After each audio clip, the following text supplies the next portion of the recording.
a palavra de Deus em Mateus,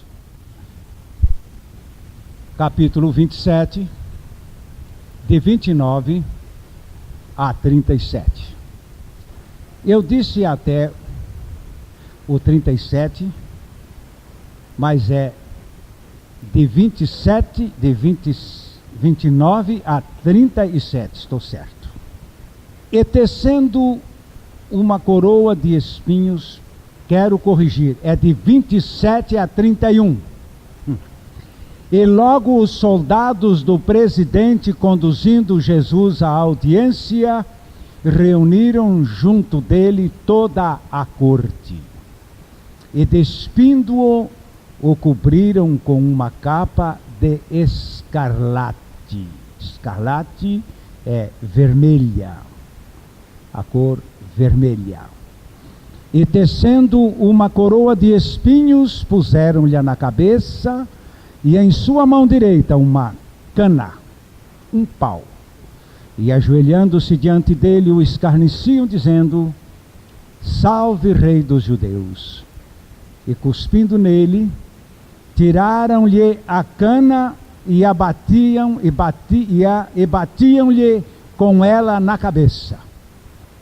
E depois de o haverem escarnecido, tiraram-lhe a capa, vestiram-lhe as suas vestes e o levaram para ser crucificado. Em teu nome, Jesus querido, o Espírito Santo fará que a palavra seja cumprida. Amém. No dia 27 do mês que vem, é o chamado dia principal de carnaval do ano de 1990. Carnaval, não sei mais nem quando começa. Antigamente começava no sábado, mas o dia é o 27 de fevereiro deste ano. Porém, não vamos tratar deste de 90, que seria para muitos o último. Mas eu desejo tratar convosco nesta hora acerca do primeiro carnaval. O que significa esta palavra carnaval? Ela vem da expressão sarcos, que é carne. Carnaval significa festa da carne. Da palavra sarcos nós temos a palavra sarcasmo, que significa escarnecimento. Sarcasmo, um sarcástico é um escarnecedor, um zombador. E de sarcasmo, que significa escarnecer, nós temos também a palavra sarcófago, que é o fim de todo indivíduo carnal. Sarcófago é a sua carne devorada pela morte. Porque todos aqueles que se inclinam para as obras da carne morrerão. Esta morte da perdição eterna. E agora, para vos falar do primeiro carnaval, eu já li o texto e a fantasia que os soldados, aliás, não partiu de soldados, partiu de Herodes, a fantasia, a primeira fantasia carnavalesca. Porque o texto diz que Jesus foi enviado para Herodes, e Herodes, está em Lucas, aproveitou o ensejo para se divertir com a presença de Jesus. 23 de Lucas, nós podemos ler apenas o versículo 11. E Herodes, com os seus soldados, desprezou-o, e escarnecendo dele, vestiu-o de uma roupa resplandecente, e tornou a enviá-lo a Pilatos. Porque foi dito que Jesus era condenado como rei. Ele quis ser rei e então foi escarnecido como rei.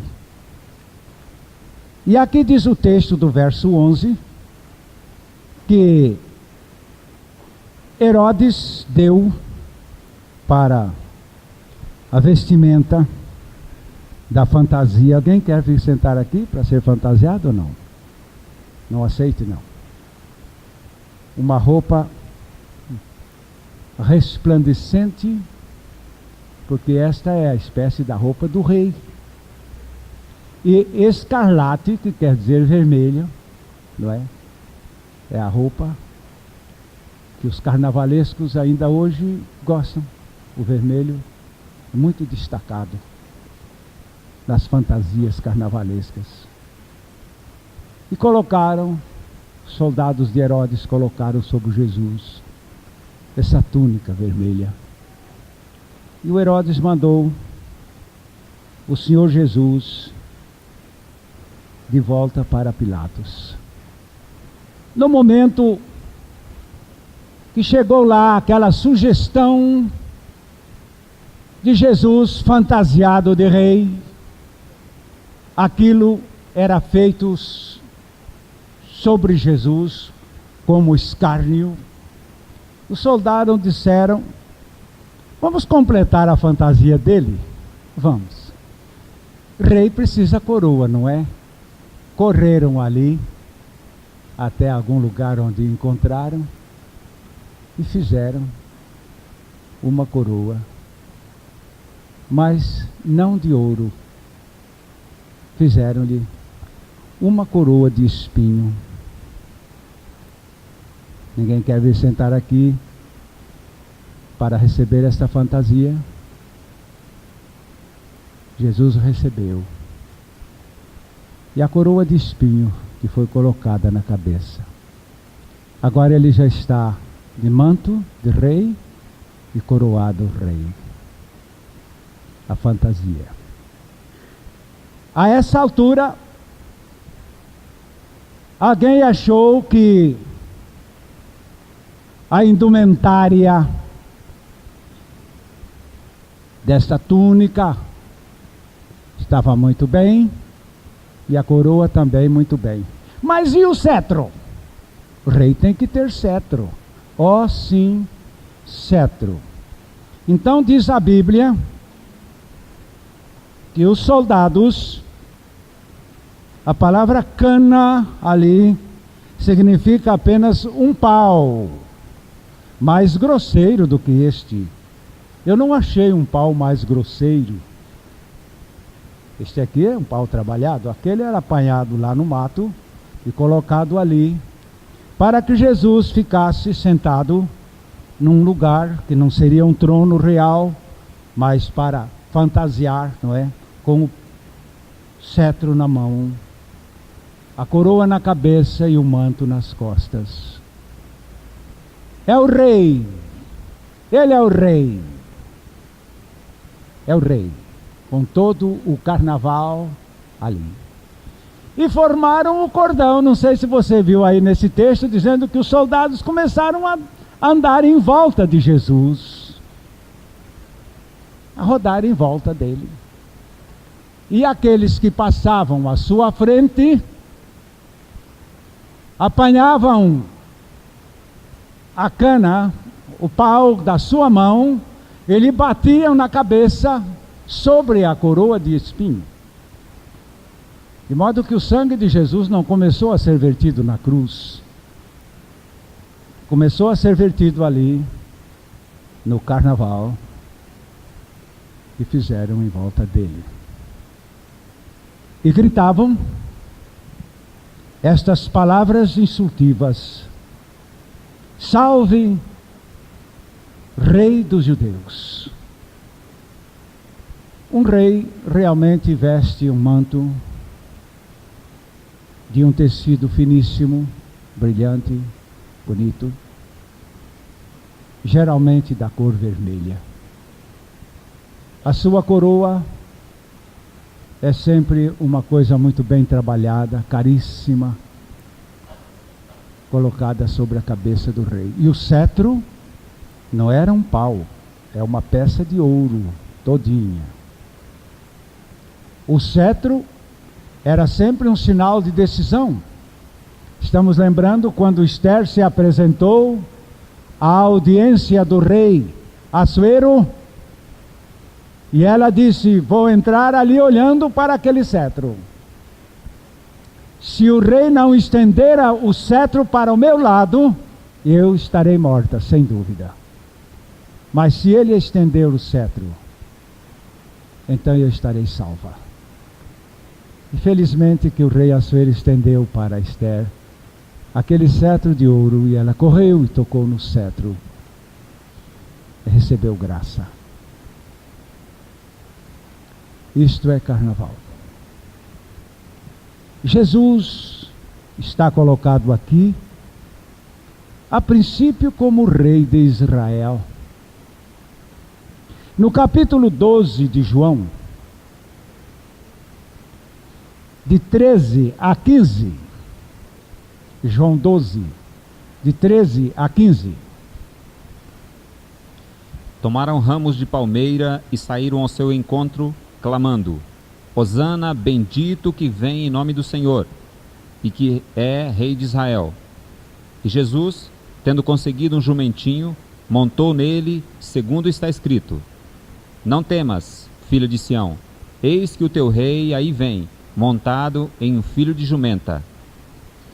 É verdade que Jesus veio, e quando nasceu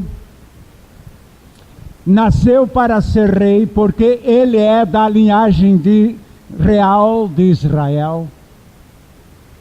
Nasceu para ser rei, porque ele é o primogênito no seio da família, da linhagem. Era ele pessoalmente o rei. Mas o povo, o seu povo, não o aceitou. E a palavra nos mostra aí uma viravolta no capítulo 1 de João.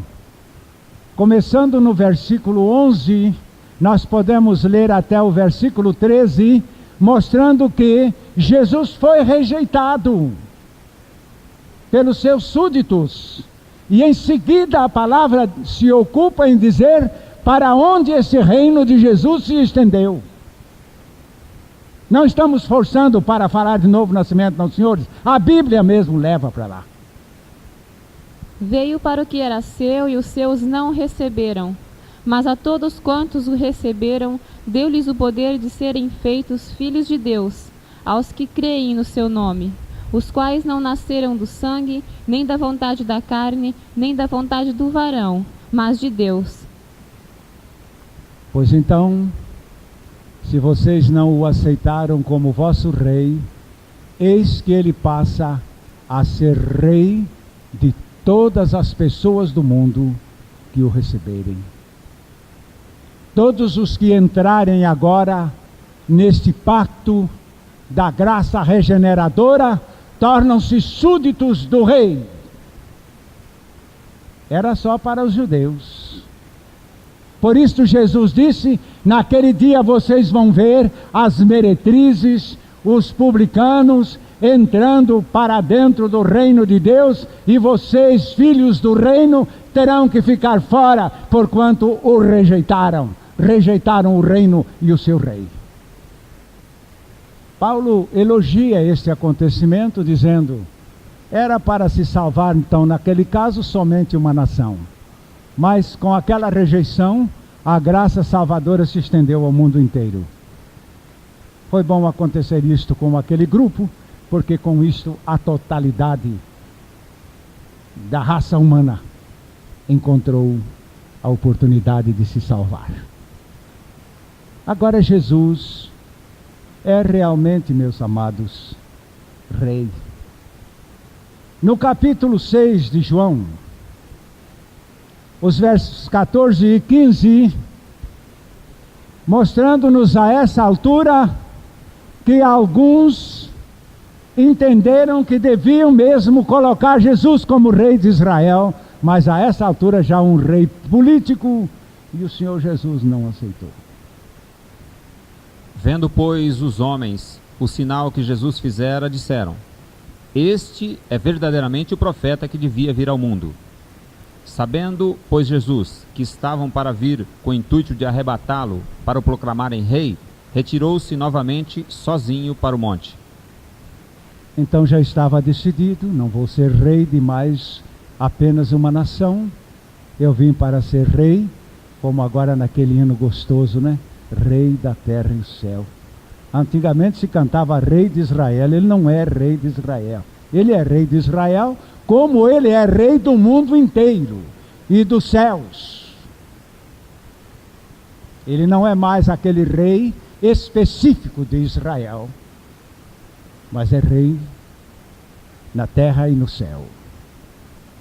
E agora o Senhor Jesus, fugindo a esta, então entra o capítulo 19 de João, os versos 2 e 3,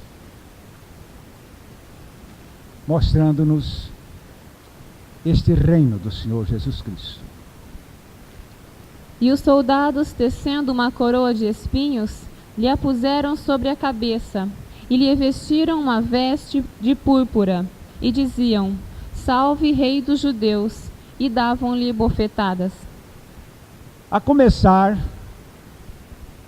no capítulo 18 de João, o versículo 37, aliás, os versículos 36 e 37, nós temos de novo o Senhor Jesus Cristo agora apresentando que o seu reinado não tem mais com uma nação à parte, e nem com o mundo. Respondeu Jesus: O meu reino não é deste mundo.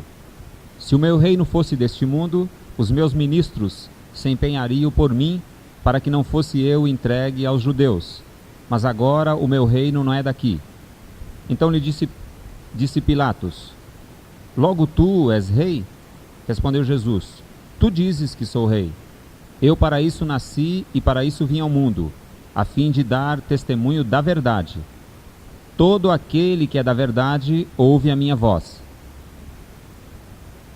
Agora Jesus é rei, não de um povo, mas é o rei de todos os povos. Em Romanos 6,17, a palavra nos mostra que os súditos de Jesus reinam com ele aqui nesta vida. Reinam com ele. Mas, graças a Deus, que tendo sido servos do pecado, obedecestes de coração à forma de doutrina a que fostes entregues. Você sabe o que é momo? Momo. Não é mamon. Mamon também é um deus chamado Deus da riqueza. Mas o momo é o Deus do escarnecimento, o rei do deboche, do escárnio, da zombaria. Momo. Aqui em Londrina eles dão a chave da cidade para o rei Momo. É? Eu não voto por essa dádiva da chave para esse rei. Nós cremos num rei universal e não admitimos outro. A palavra momo significa um rei fantástico, um rei fantasiado, um rei escarnecedor, zombeteiro, sarcástico. Ele é rei. Um irmão lá no estado de Sergipe havia se rendido ao Senhor Jesus, mas eu não sei porquê, diz ele, de certo era para me provar. Ele disse: eu resolvi e pular o último carnaval.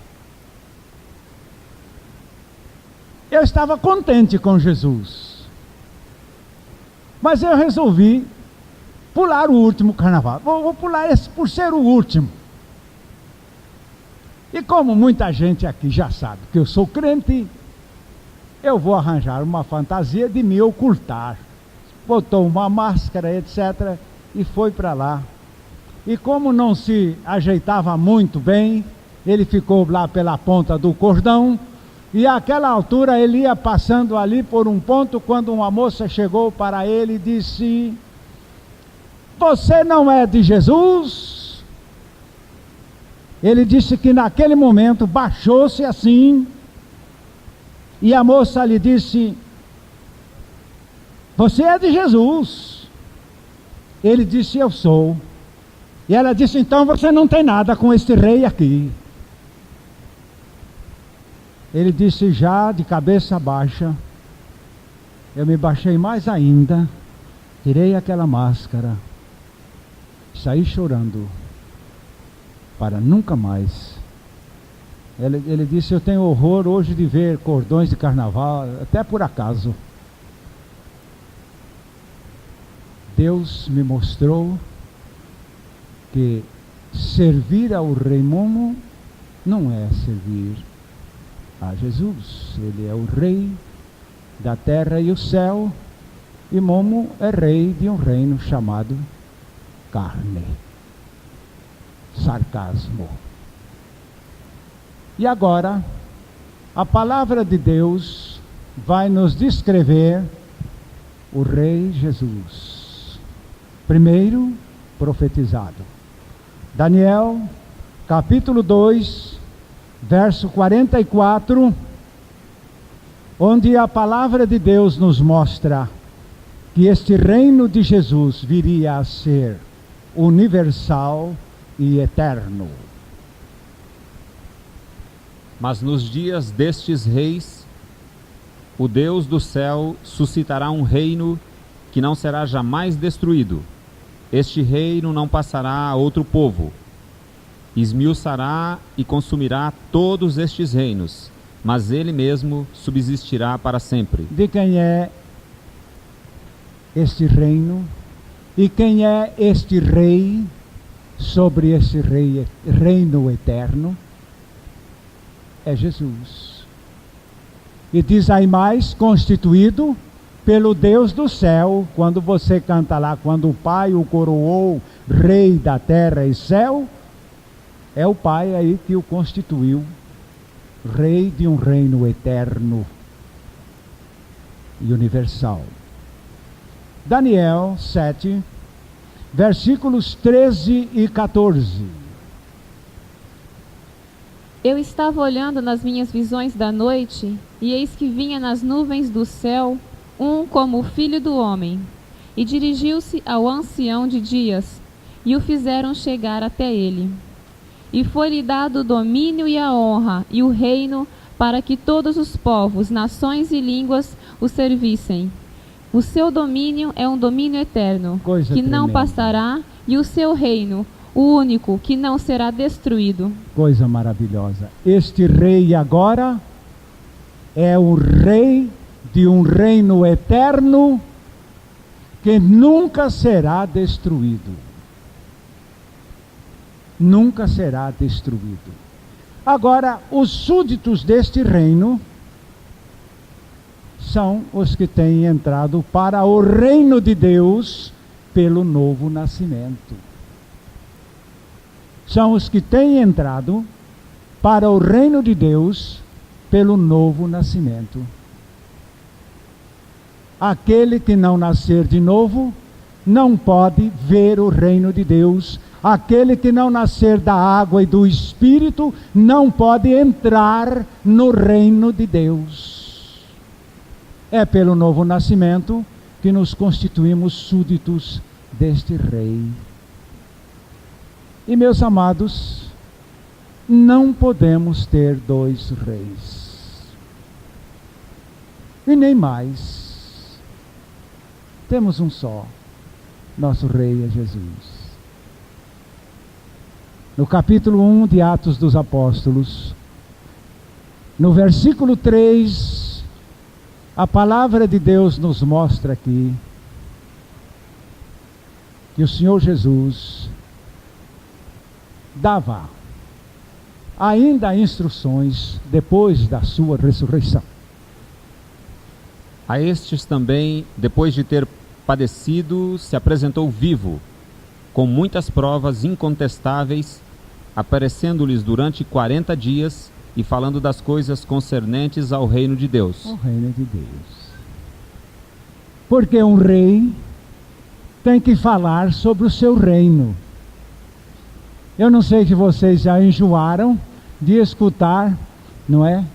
Tanto que agora o nosso presidente eleito está falando em Brasil e problemas do Brasil e governo de Brasil e situação do Brasil. O homem está encharcado de tudo isto porque ele é o presidente ou será o presidente do Brasil já pela posse. E Jesus então não perdia tempo também, porquanto já se achava revestido da posse deste reino desde o ato da ressurreição e exaltação. E então o seu assunto é este reino.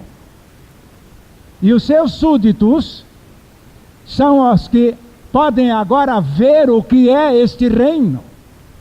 Aquele que não nascer de novo não pode ver o reino de Deus. O sentido aí não é só enxergar. O sentido aí é descobrir, é avaliar, é considerar, é pesar, é se responsabilizar, é estimar e sobreestimar o valor desse reino. Alguém perguntou para uma certa crente: vocês quando ficam crentes, vocês ficam com dor de cabeça? Não, por quê? Parece. Nós vemos umas pessoas por aí pela cidade tão alegres, quando elas ficam crentes, ficam sisudas, cara fechada, cabeça inclinada. É que isto não é a característica de um verdadeiro cristão. Porque o crente, quando ele fica crente, sem novo nascimento, ele entra para um conflito infernal. Porque aí procura ele fazer, à base de seus esforços próprios, uma vida santa para agradar a Deus. Melhor seria que fosse ímpio e ficasse lá no lamaçal, gozando dos prazeres da perdição, do inferno e do pecado e do mundo, porque ao menos gozou a vida que perdeu. Esta semi-posição é prejudicial porque não permite que o indivíduo goze o céu e nem a terra. A religião lhe furta o privilégio de chegar lá no fim e dizer: vim parar no inferno, mas gozei na terra. Aí chega o crente lá e diz: eu vim parar aqui, não gozei aqui nem lá. Porém, nós temos aqui uma outra coisa. Quando uma pessoa nasce de novo, ela é revestida de uma profunda alegria porque ela tem uma visão. E a sua visão é do reino de Deus. E ela encontra também uma comunhão. E a comunhão é com o rei deste reino. É com o Senhor Jesus Cristo. 1 Coríntios 1:9, mostrando que Ele nos chamou para vivermos nesta comunhão com Ele. 1:9. Fiel é Deus, pelo qual fostes chamados para a comunhão de seu Filho Jesus Cristo, nosso Senhor. É verdade. E ainda vamos tornar a Daniel. Lá no capítulo 7, o verso 27, falando-nos mais deste reino profetizado. Daniel 7, 27. O reino e o domínio e a majestade dos reinos debaixo de todo o céu serão dados ao povo dos santos do Altíssimo. O seu reino será reino eterno, e todos os domínios o servirão e lhe obedecerão. Chamando a atenção para este ponto maravilhoso em que o profeta Daniel aponta o Senhor Jesus Cristo como este rei de um reino eterno, de um reino infinito, de um reino todo-poderoso. Mas surge agora uma pergunta: e o que é isso que está aí no mundo?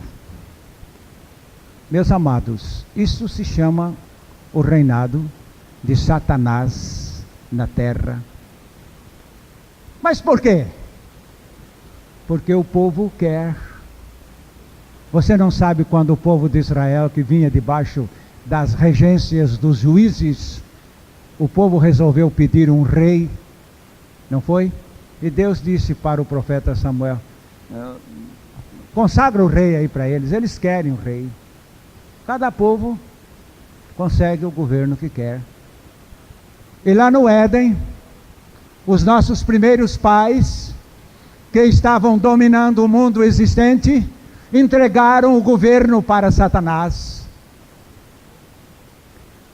Eles mesmos se submetendo a Satanás. Porque quando um governo se submete ao outro, tudo quanto está por ele governado também está, a essa altura, debaixo do governo daquele que o domina. E então, Satanás tem sido rei. Ele até fez uma proposta, não foi cínica nem falsa, uma proposta sincera para Jesus, lá no capítulo 4 de Lucas, versículos 5 a 8. Há pouco tempo eu ouvi um pastor dizendo o seguinte: Satanás disse para Jesus que os reinos deste mundo pertencem a ele, é mentira dele, ele é um mentiroso. Eu fiquei pensando, eu digo, será que esse homem não sabe que os reinos do mundo realmente ainda estão pertencendo a Satanás? Por que Jesus não disse para Satanás: é mentira sua? Não disse mentira. Porque foi entregue nas mãos dele o reinado deste mundo. 5 a 8. E o diabo, levando-o a um alto monte, mostrou-lhe num momento de tempo todos os reinos do mundo. E disse-lhe o diabo: dar-te-ei a ti este poder e a sua glória, porque a mim me foi entregue, e dou a quem quero. Portanto, se tu me adorares, tudo será teu. E Jesus respondendo disse-lhe: vai-te, Satanás, porque está escrito: adorarás ao Senhor teu Deus, e só a ele servirás. Aqui está a palavra de Deus mostrando que Satanás tem perfeito governo sobre este mundo, pois ele é ainda o príncipe deste mundo. João 14, 30. Já não falarei muito convosco, porque aí vem o príncipe deste mundo. Ele nada tem em mim. É o príncipe deste mundo, é Satanás. E vem aqui esta pergunta: como é? Temos então dois reinos agora? O de Jesus Cristo e o de Satanás? Por enquanto, sim. Porque é isto que está escrito no capítulo 2 de Atos também, descrevendo isto, dizendo que Deus ressuscitou o seu Filho e o colocou assentado à sua direita, Atos 2, 34 e 35. Porque Davi não subiu aos céus, mas ele próprio diz: disse o Senhor ao meu Senhor: assenta-te à minha direita, até que ponha os teus inimigos por escabelo de teus pés. Você pode estar certo que Jesus realmente está sentado à mão direita de Deus Pai, mas sobre os inimigos ele ainda não está reinando. Está aí a promessa feita da parte do Pai a Jesus, dizendo-lhe: assenta-te à minha direita, até que seja consumado o teu reino. Eu sei o momento quando Jesus será definitivamente o rei, até mesmo sobre todos os seus inimigos. Eu sei o momento. Esse momento é ao toque da última trombeta. Agora, se você me perguntar quando é que vai ser o toque da última trombeta, isso eu não sei. Capítulo 15 de Apocalipse, capítulo 11 de Apocalipse, versículo 15. Que coisa gloriosa é esta cena, quando o domínio consumado do Rei Jesus se estabelecer sobre todos os seus inimigos. Aí não haverá mais rei Satanás, não haverá mais rei Momo, não haverá mais rei Mamon, e não haverão mais outros reis que se têm criado por aí. É um só, é só Jesus, é só o Rei Jesus. Vamos ouvir esta leitura de Apocalipse 11, 15. O sétimo anjo tocou a trombeta e houve no céu grandes vozes dizendo: O reino do mundo se tornou de nosso Senhor e do seu Cristo, e ele reinará pelos séculos dos séculos. Amém. Amém? Amém. Ele reinará pelos séculos dos séculos. Agora não tem mais um reino oposto, um reino opositor. É só o seu reino. Mas, para nós, renascidos em Cristo Jesus, já não temos outro reino. E nem outro rei. É só Jesus. Ele é o rei que está governando este seu reino, para o qual temos entrado e não pretendemos sair, não, senhores. Estamos bem contentes. No capítulo 17 de Apocalipse, o versículo 14, mostra-nos ainda aqui este esforço do maligno em se levantar contra o nosso rei. Estes combaterão contra o Cordeiro, e o Cordeiro os vencerá, porque o Senhor dos Senhores é o Rei dos Reis. Vencerão os que estão com ele, chamados eleitos e fiéis. Ele é o Rei dos Reis, Ele é o Senhor dos Senhores, Ele é invencível, e acrescenta aí, vencedores serão com Ele todos os membros das igrejas batistas, presbiterianas, metodistas, pentecostais. Não, senhores. Quais são as características aí? Com ele vencerão todos os eleitos e fiéis. Os eleitos e fiéis.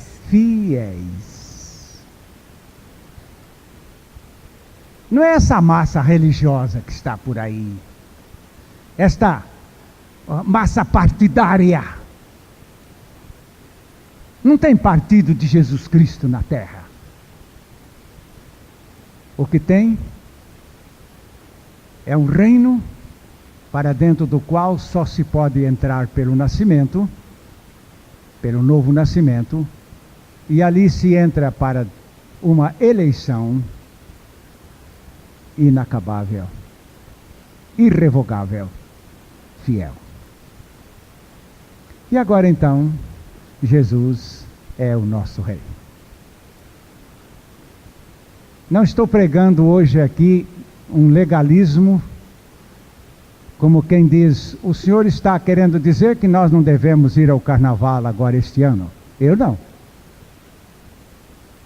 Olha, irmão, aqui já tem umas peças das fantasias de Jesus Cristo. Se alguém fizer questão de ir para o carnaval esse ano, pode inclusive levar emprestado isso daqui. Não se arranca pecados, costumes, hábitos, tendências de uma pessoa. Isso aí não é a doutrina da Bíblia. O homem regenerado, ele lança isto fora. Arrancar dele, não. Eu não. Se hoje um grupo de pastores me chamarem dizendo: vamos arrancar a fantasia daquele pastor ali que está aí pulando no carnaval, eu digo: não, senhor. Eu sou o primeiro a defendê-lo. Deixa que ele vá pular o seu carnaval, pois o rei dele é aquele. Ele não tem nada com o nosso rei Jesus. Para que a gente obrigar alguém a ser súdito de Jesus? A gente é súdito voluntário, pela regeneração de alma, de coração, de consciência, num estado tranquilo e feliz, 100% de alma, corpo, espírito, com toda alegria. Eu não gosto de assistir aqueles desfiles, aquelas competições de fantasias. Eu não estou com medo de voltar para o carnaval, não. É que aquilo lá é assunto de outro reino, sabe? Lá do senhor Momo, de lá também eu já vim, não é? O meu rei é Jesus, a minha ocupação é o seu reino, a minha paixão é ele. Agora aí do outro lado, também não adianta que se force um santo a viver a profanação deste mundo. Não adianta. E Jesus é rei. Jesus é o nosso rei. Jesus é o meu rei e meu único rei.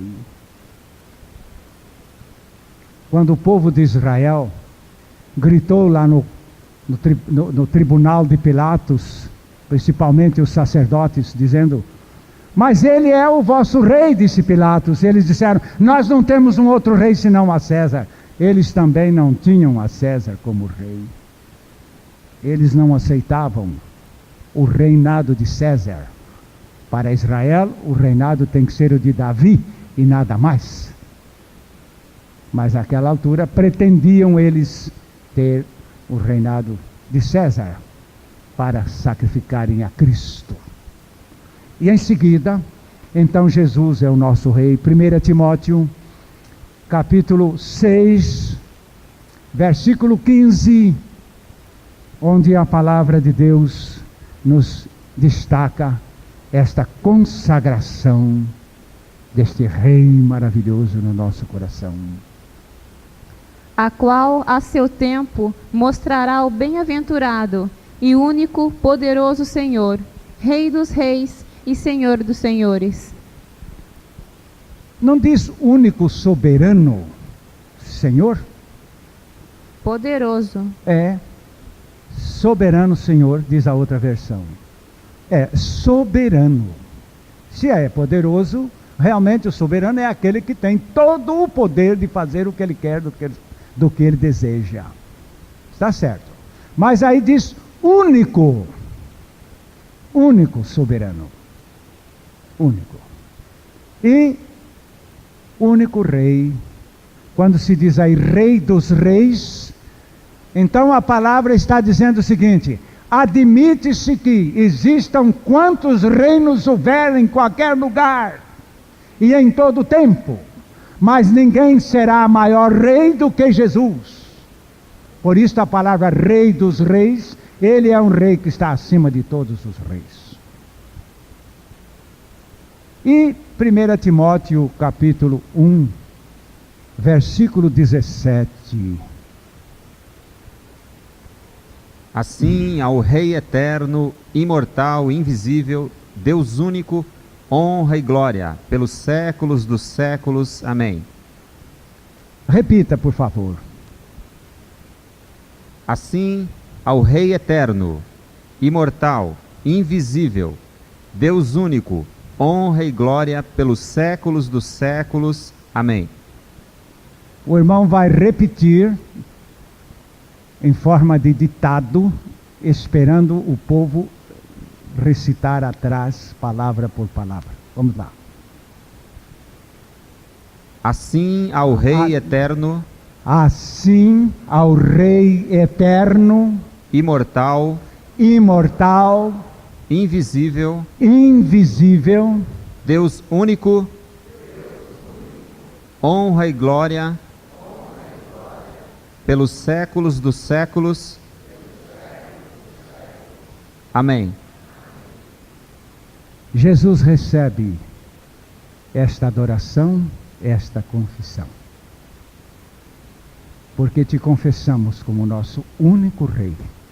E estamos felizes e satisfeitos. Não queremos outro. Tu fostes escarnecido como Rei. Mas para nós, tu não és um Rei fantoche. Tu és o Rei dos Reis, o Rei verdadeiro, o único soberano. Nós te adoramos. Amém. Quando Handel lançou a sua grande peça, Aleluias, eu até não sei por que não se chama aquilo lá de hino, que realmente é um verdadeiro hino. O maestro o levou para a grande catedral, não sei o nome, não sei se foi de Westminster, ou se foi das principais de Londres. E o maestro instruiu a congregação da seguinte maneira: enquanto o coral cante a estrofe, o povo permaneça sentado. Mas quando chega naquele canto das aleluias, nas explosões das aleluias, descrevendo que Ele é onipotente que reina, nesta hora, o povo deve ficar em pé. Mas a lei é que a família real, em ato absolutamente algum, poderia ficar em pé.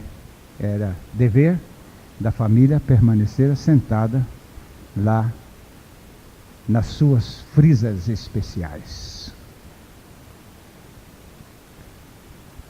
E quando chegou o canto do coral, e que se chegou ao ponto das aleluias, o povo se levantou. E a rainha Vitória se levantou e ficou de olhos fechados. E de repente, rapidamente chegou o diácono e tocou-lhe dizendo: Majestade, Majestade, não vos é permitido estar em pé. Ela abriu os olhos e se voltou para o diácono e disse: na presença do Rei dos Reis, eu não tenho majestade. E continuou em pé. É porque Ele é o único Rei, o grande Rei, não há outro. Não há outro. É a Ele que nos submetemos pelo novo nascimento. Porque alguém dirá: não entendo esse reinado de Jesus. É porque você não tem uma experiência que lhe leve a abrir os olhos e a ver este reino maravilhoso. É pelo nascimento. Uma pessoa ímpia é cega, não enxerga este grande Rei e o seu grande reino, e o seu eterno reino. Mas uma pessoa renascida tem os seus olhos abertos. E Deus, que na sua grande e maravilhosa misericórdia, venha ao vosso encontro, dando-vos esta experiência gloriosa de entrardes para dentro deste reino, pela experiência de vida, porque Ele realmente é o Rei dos Reis e o Senhor dos Senhores, e reinaremos com Ele, porque estamos nele. Amém? Agora vamos orar. Você curve a sua cabeça e vai dirigir ao Senhor somente esta oração. Senhor Jesus Cristo, na cruz, Tu me fizestes morrer para que na tua ressurreição eu ressuscitando nascesse, meu Deus, para dentro do teu reino. Agora eu pertenço ao teu reino e tu és o meu único rei, ó Senhor, o meu grande rei, o meu eterno rei. Jesus, eu te adoro, meu único rei, para a glória do Pai. Jesus, eu quero que o teu reino seja cada vez maior aqui nesta terra, no acréscimo de vidas regeneradas, de almas renascidas dentro do teu reino. Senhor, usa-nos, porque somos teus súditos para fazermos a tua vontade. E já sabemos que a tua vontade é que preguemos o teu evangelho ao mundo inteiro e que também digamos ao povo todas as palavras desta vida. Senhor, anunciemos o teu senhorio, o teu reinado. Ó, usa-nos e desperta-nos e dá-nos tudo para que te glorifiquemos, porque tu és o nosso único Rei eterno, Senhor dos senhores e Rei dos reis, a quem glorificamos com toda a adoração. Amém, Jesus. Amém, Senhor. Amém.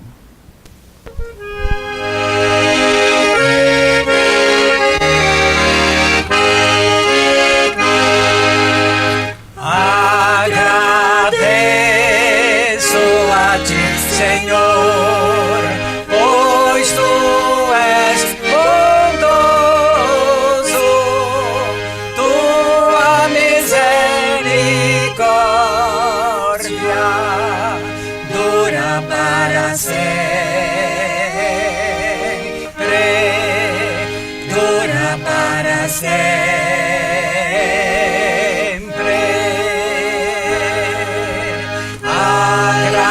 Agradeço a ti, Senhor, pois tu és bondoso, tua misericórdia dura para sempre, dura para sempre.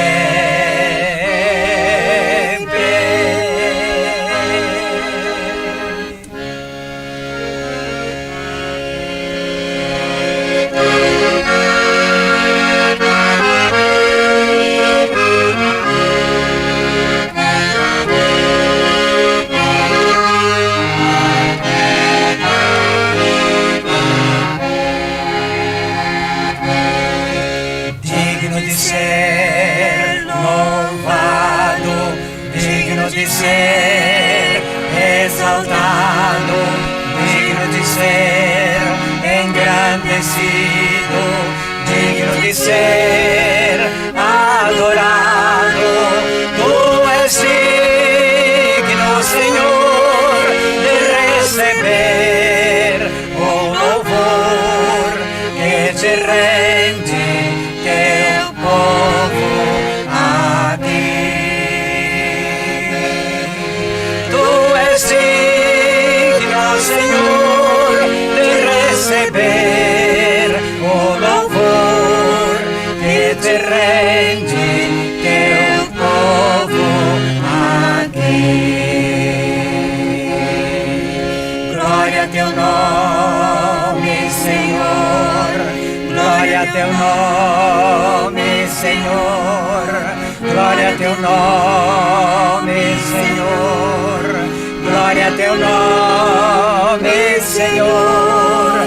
Tu és digno, Senhor, de receber o louvor que te rende teu povo aqui. Tu és digno, Senhor, de receber o louvor que te rende teu povo aqui.